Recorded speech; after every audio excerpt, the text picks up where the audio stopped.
All right, what's up, guys? Welcome back to another episode of the Living the Dream podcast. Today on the show, we have Debbie Ausburn. Debbie, how you doing? Doing fine, and you? Doing well. Thanks for asking. And we like to jump right in. So if you could start with telling us a little bit more about yourself and what you like to do for fun, that'd be great. Okay. Well, I have career ADD. So I started out as a social worker, burned out, went to law school. I've been a lawyer ever since.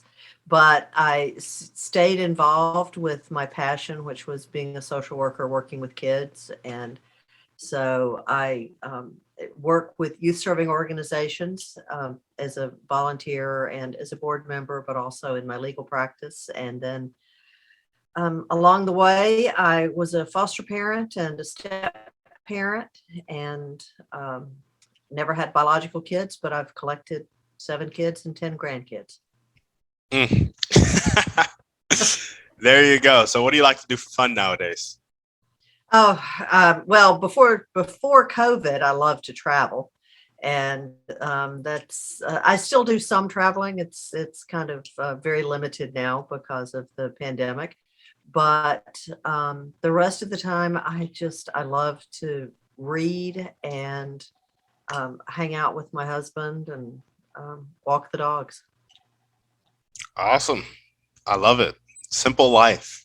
So pleasant. So yeah, it is nice, and we have enough kids who live around us that we're able to spend a lot of time with them, especially around the holidays. We do a lot of family things together. So that's always nice, just spending time and building the relationships. Exactly. I feel like those simple things are the most important, right? And it's also they're the building blocks. Yes. Yep, and easy to overlook. Well, awesome. Let's talk a little bit more about your motivation and what gets you up and keeps you going every day. So, I think it's the young people that I get to work with. My husband and I say we love to travel, and we do, but we've always had a group of kids that teenagers that we take with us. We traveled a lot with our kids, and then I married late in life, and I was single for a number of years. So I'm unusually close to my 5 nieces and nephews. So there was always someone we could pack up and take with us on whatever our various trips are. And we just got back from a 10 days at Disney World with one of my kids and her family. Or as I like to point out, my grandchildren and their domestic staff. As grandparents, we keep our priorities straight. Yeah, absolutely. I love it. Well, tell us about your book and the experience of raising foster kids and being a step parent, you said? Yes, being a step parent. The name of my book is called Raising Other People's Children, because since I've never had kids of my own, that's what I've done. I've raised other people's children. And it started out I started out as a single foster parent. I've done a variety of foster parenting. Started out working as an emergency foster placement, and then a short-term and respite placement. And then I had a couple of long-term placements, and those girls, they lived with me at different times. They're not related to each other, but they have become part of the family. And so then about 15 years ago, I fell in love with a man with 5 kids, realized that there's a lot of similarities between what I had learned in foster parenting and what I needed to know for step parenting. And so I started writing down some of the things that I had learned and some of the principles. And a friend who had written a book kept nagging me until finally I got the book written. And that was an early lockdown project, I guess you could call it. And so that's just found that experience. It's been very good for me, and to be able to explain to people what I learned as a foster parent. Gotcha. Yeah, I love that. Tell us a bit more about some of the lessons you learned, like get into the specifics and the nitty gritty of it. parents. Kids obviously had trauma in their lives, which is why they ended up in foster care. And as step parents, of course, we like to think that, of course, we're a better match with our spouse than the previous spouse, and we want everyone to love us more. And we tend to think that we can come in and just replace the biological parent and make everything all wonderful. And we really can't. From the kid's point of view, we are not supposed to be there. And I learned this early on, and I in the first part of my book, I tell a story about our youngest child, my youngest stepson, my husband's youngest child. His mother asked for custody, and my husband and I were talking to our son, just trying to figure out um, what he wanted. And he, of course, wasn't going to say anything that sounded like he was taking sides. And so my husband said, well, let me ask it this way. If you had a magic wand, what would your life look like? And our son, he did not hesitate at all. He said, well, if I had a magic wand, Dad, you and Mom would be back together. And then he paused, and I saw this look go over his face. He realized what he said. He looked to me and said, no insult, Debbie. You and the dogs would be right next door. And so fortunately, by then I knew that it wasn't about me. But he and I were and still are very close. We had bonded very early on.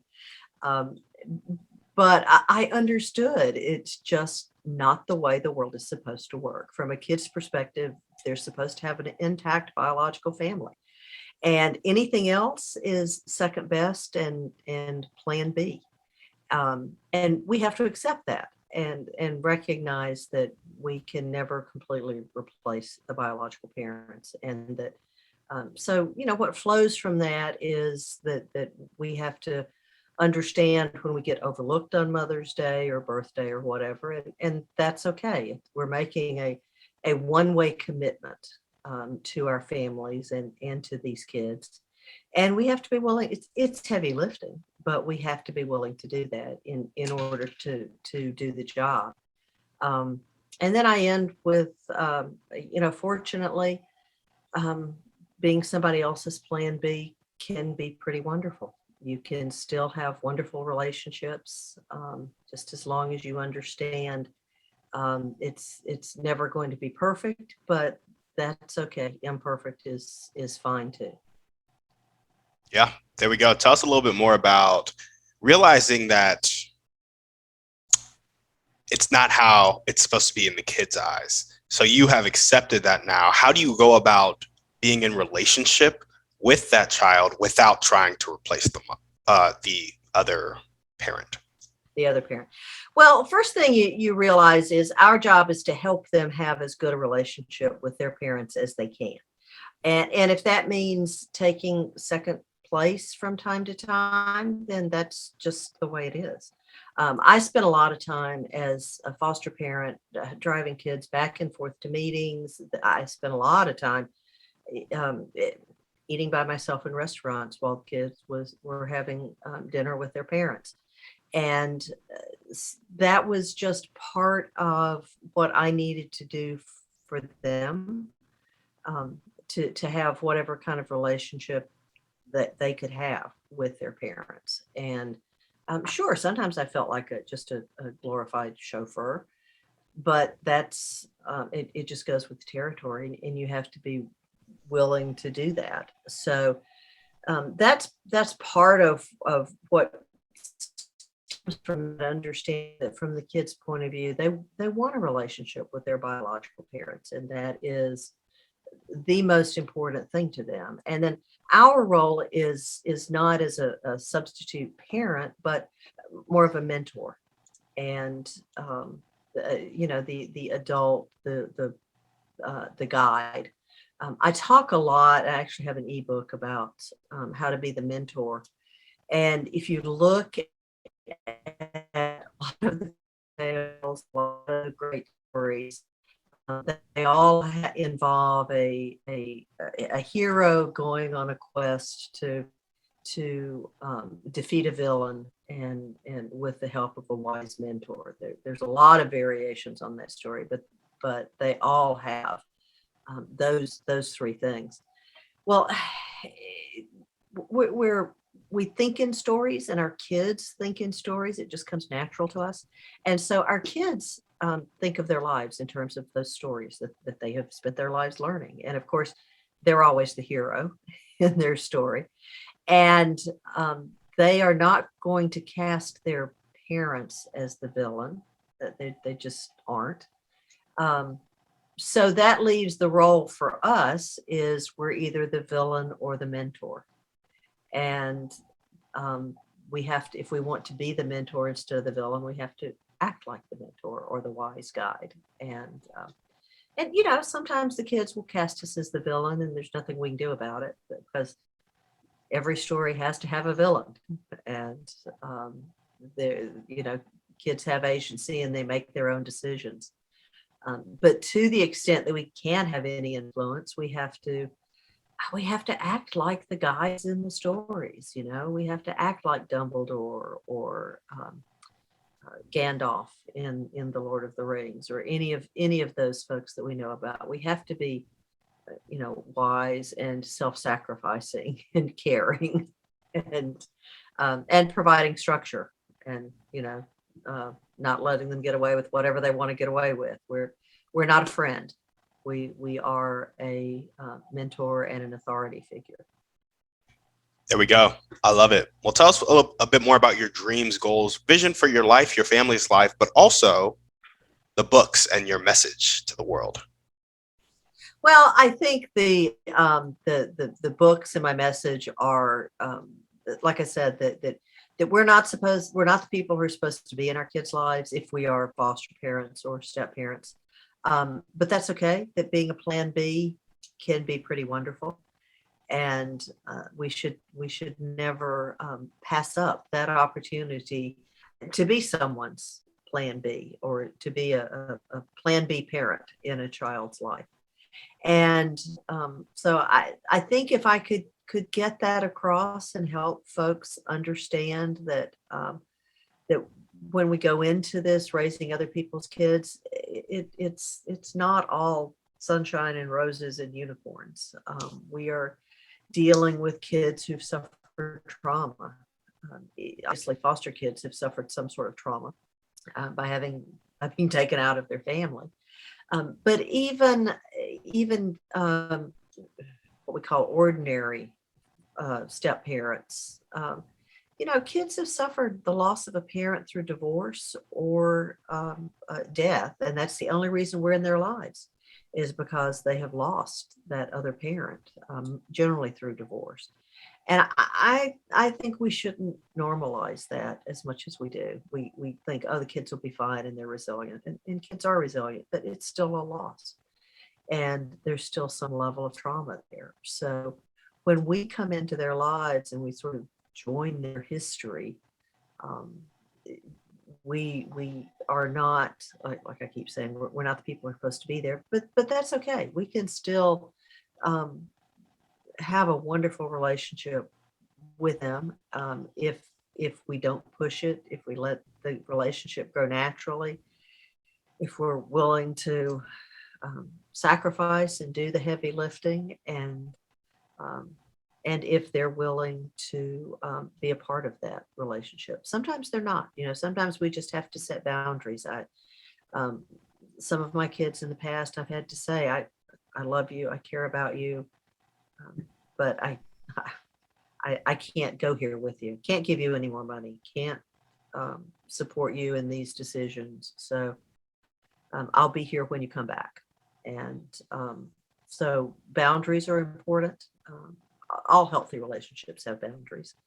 And so there's just a lot of things that we need to do with our kids. And I think that's the message that I would love to get across, is that it's not perfect, and it's not the way the world is supposed to work, but it can be pretty wonderful anyway. If there were one or two people that you could meet right now and it could be a specific person or a type of person, they'd really help you take the next step towards reaching as many people with that message as possible, who would they be and how would they do it? Well, I think the first person would be someone who could help me control my schedule because I've always joked what I really need is a day stretcher.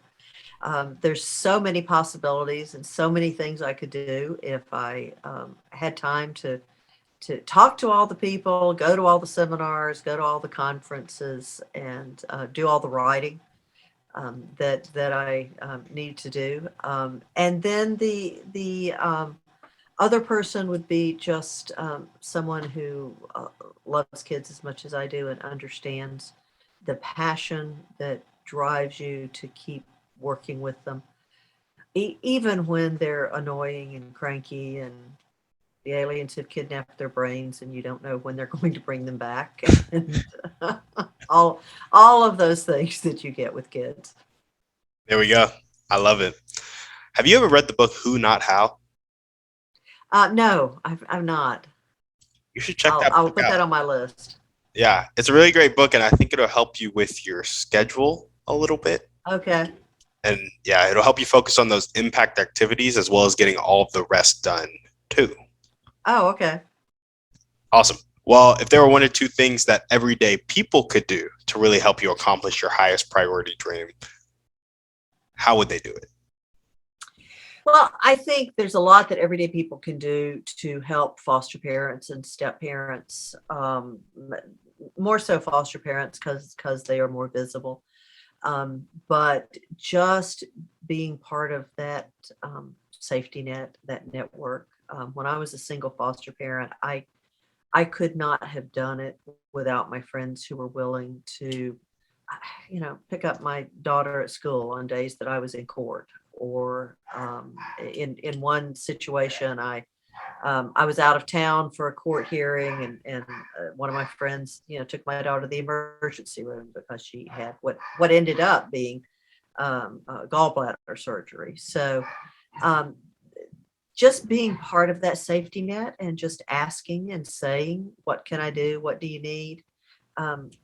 Sending over a pizza gift certificate every once in a while, just something small and tangible to let those foster parents know that they're not in it all completely by themselves. There we go. I love it. Community is such a big thing when you're tackling anything of significance. So I'm right there with you. Awesome. Well, let's jump into our Thriving 3 now. First question is, what's your favorite book, movie, or podcast? Pick one. Favorite book and movie has to be the Lord of the Rings trilogy by J.R.R. Tolkien. I discovered that when I was in college and have read it multiple times since then. There we go. I've actually never read the series, but I have seen the movies. Yeah, it's very different. The movies managed to get the spirit of the book, but there's a lot in the book that, of course, didn't make it into the movies.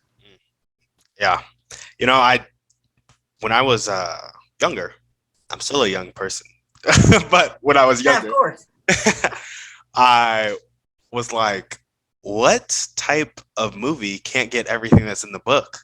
I was like, that doesn't make sense to me. But now, having read more books, I'm like, I see. Yes. It's always very, very different. Mm-hmm. Especially when you're a really big fan of the books and you know it down to the details, and you're like, nah, in this scene, this was supposed to happen, and he was supposed to be like this. That's right. That's right. So. Awesome. Well, what's one way you like to take care of yourself? Oh, travel is just it feeds my spirit in a lot of different ways. But I learn about the world. I learn about other people. I've just learned through a lot of different experiences. It stretches my horizons in ways that nothing else quite does. There we go. I love it. And what is one action step that you can take right now to really start to get more control of your schedule so that you can do more of the significant, meaningful things that you want to do? Well, obviously read Who Not How. Go. There we go. Start putting that into practice. And then I can't remember the guy who started the Getting Things Done series. I need to go back in our book and method. I've halfway implemented that and has really been wonderful. So I need to go back and refine that and tweak it. There we go. Well, I have two more questions for you. The first I want to ask is how has consistency played a part in your life? Talk to us about the importance of it and how you maintain it. And also for those people out there who are trying to become more consistent in their life, how can they be more consistent? Well, consistency takes a lot of self-discipline, and I learned it in the context of parenting kids, and having to be consistent with them and make sure that the structure was always the same and the rules were always the same and the penalties were always proportionate to the rule violations. So one of the biggest lessons that I ever learned was to be very careful about what rules you set up and what consequences you set up, because they have to be things that you're willing to do. Kids will push you, and they will push you to the logical extreme. So don't promise it or threaten it. Those are sort of the flip side of the same coin. But don't promise it unless you're willing to do it. And that's been one of the biggest lessons for consistency is just be careful what promises you make, because you will have to follow through on them at the most inconvenient time. Yeah, absolutely. Let your yes be yes and your no be no. No. Yes, exactly. Love And it. it always sounds better when you make the promises than it does later when you have to follow through. Yeah. Yeah, absolutely. But especially with kids, it's such a Oh yeah. like one promise that you don't follow through on can really change the course of like their whole mindset development and actions in life, honestly, until they get Right. older and have the opportunity to like work through it on their own, you know? Right. Well, it erodes trust. And if they can't count on you and can't trust you, then there's not really a foundation for a relationship. And I'm not the hip, cool adult that I always swore I was going to be, and that's okay too. Dull and boring consistency has a lot of value in relationships. It does. It does for sure. Well, our last question requires a bit of pretext. So, you know how people walk around on the planet with a fixed mindset? They're not willing to accept help and they're not willing to accept change. Sometimes they live their whole life like that. Sometimes they die like that, unfortunately. Other times, they'll have a switch to more of a growth mindset, willing to accept help and willing to accept change. In your opinion, what is the catalyst that causes them to make that switch? Oh, um, getting tired of being in the pain that they're in. A friend of mine and my husband has said people don't change until the pain of where they are is worse than the pain of making the change. And I think that sounds very negative, but I think it's actually very true. As long as we're mildly uncomfortable, there's not enough of a catalyst to go through and make changes, because changes they're more than mildly uncomfortable. They can be extremely painful, and sometimes, most of the time, we're just not willing to go through that pain unless we're trying to avoid something worse, which is the pain of where we are. I love that. And I guess a follow-up question to that is everybody's pain tolerance is kind of different. So when it comes to making changes for the better, how can we create an environment that facilitates people making that switch rather than staying where they are?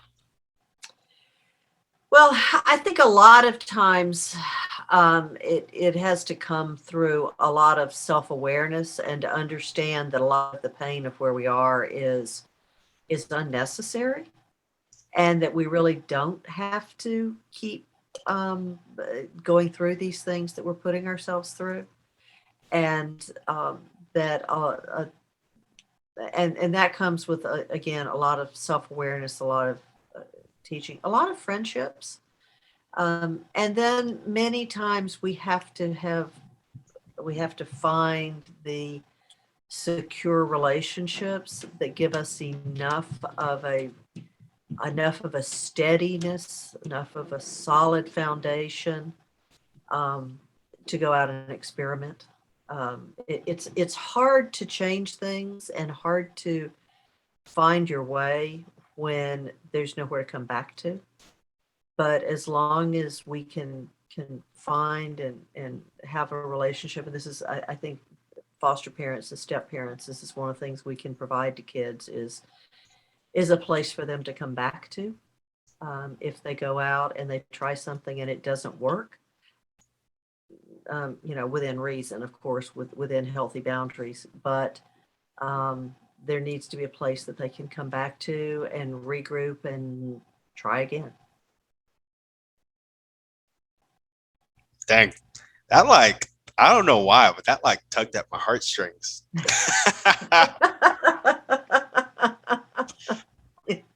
Just the fact that so many people just don't have a place to come back to. Yes. Yeah.